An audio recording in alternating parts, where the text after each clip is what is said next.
틸리의 조직신화 세 번째 책을 가지고 계속 이야기를 나누고 있고요. 그리스도론에 관한 이야기입니다. 오늘은 189에서 195쪽까지의 내용입니다. 제가 제목을 예수의 말, 행동 그리고 고난이라고 붙였습니다. 이 부분의 내용을 간단하게 정리하면 존재가 표현에 선행한다는 것입니다. 예를 들어 이제 설명하면 예수의 말이 예수를 그리스도로 만든 것이냐, 아니면 예수가 새로운 존재였기 때문에 그의 가르침이 독특했느냐, 둘 중에 어느 것이 맞냐라고 물어본다면 후자가 맞다는 것입니다.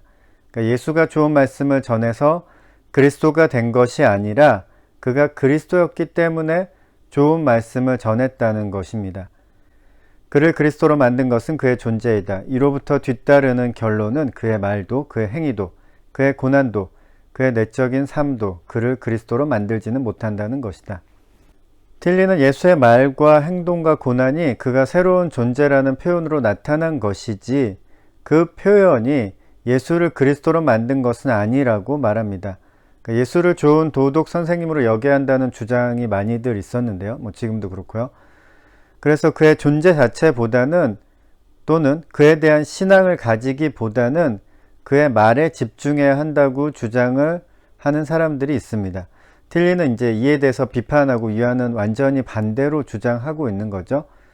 예수의 말보다는 예수의 존재 자체에 집중해야 한다고 말하고 있습니다.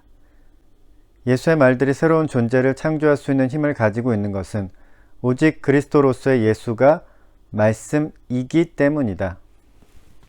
예수의 말이 힘이 있는 이유는 그 말 자체가 좋은 말이어서가 아니라, 물론 그 말 자체도 좋은 말이기도 하죠. 하지만 그거보다는 그리스도로서 예수 그 자체가 말씀이기 때문이라는 주장입니다. 예수의 말이 말씀이 아니라 예수 자체가 말씀이라는 것이죠. 예수 스스로가 새로운 존재이지 그의 말을 통해서 그가 새로운 존재가 된 것은 아니라는 말입니다. 누군가가 예수와 똑같은 가르침을 전한다고 하더라도 그가 새로운 존재가 될 수는 없는 것이죠. 행위에 관해서도 이제 마찬가지입니다. 예수가 특정한 행동을 통해서 새로운 존재가 된 것이 아니라 그가 새로운 존재였기 때문에 특별한 행동을 할 수 있었다고 이제 틸리는 말합니다. 이 내용을 좀 주목할 필요가 있습니다. 많은 사람이 그리스도의 행동을 모방함으로써 새로운 존재가 될 수 있다고 생각하는데, 틸리는 이에 대해서 이제 반박합니다. 그리스도를 닮는다는 것은 그 안에 현존하는 새로운 존재에 완전히 참여하는 것을 의미한다. 이런 의미에서 그리스도는 새로운 율법이고 그와 같이 되어야만 한다는 것이 함축적으로 요구된다. 그러나 만일 이것이 그리스도를 모방하라는 명령으로 해석된다면 잘못된 결과들을 피할 수 없게 된다.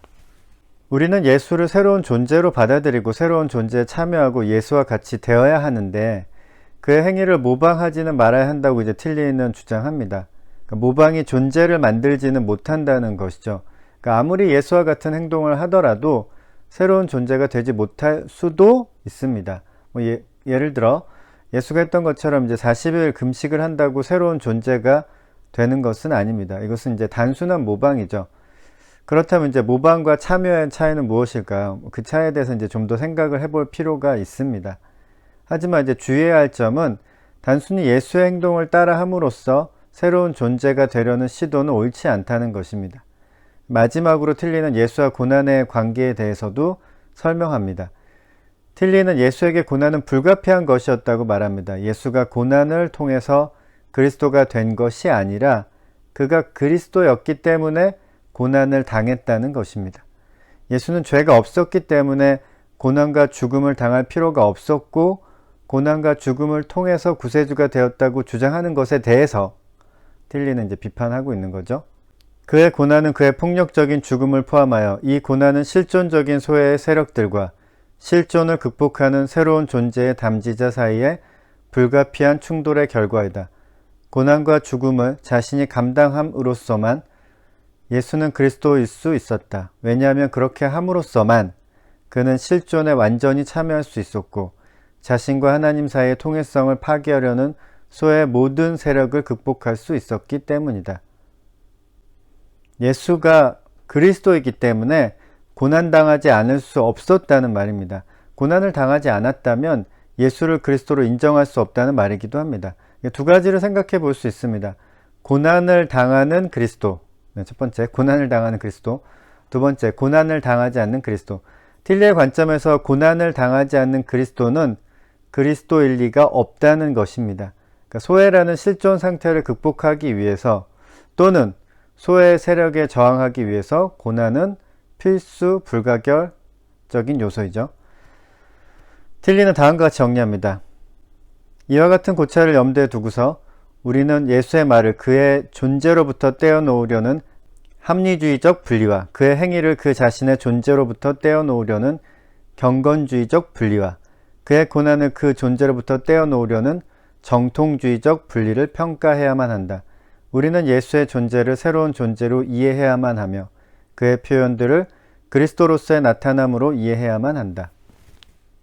틸리의 그리스도론을 살펴보면서 계속 가지게 되는 질문은 새로운 존재란 과연 무엇이며 우리는 어떻게 새로운 존재가 될 수 있을까입니다. 존재라는 단어가 가지는 이제 모호성 때문에 이런 질문은 이제 끊임없이 하게 됩니다. 존재라는 단어 자체가 이제 정의하기 어려운 단어이죠.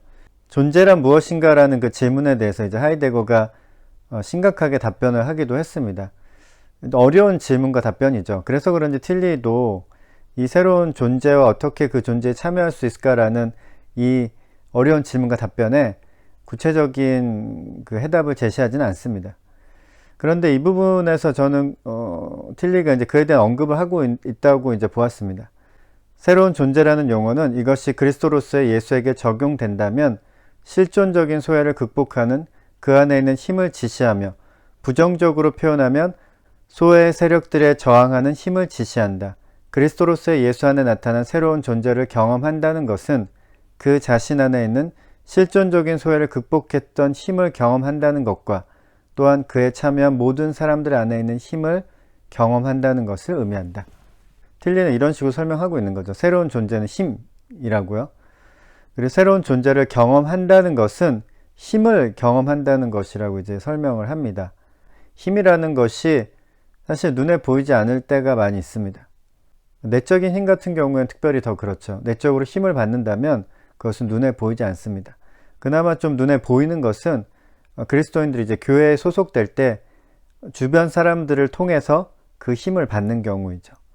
이런 식으로 이제 새로운 존재에 참여하고 새로운 존재가 된다는 것은 힘을 경험하는 것이라고 틸리는 생각하고 있는 것 같습니다. 오늘은 여기까지.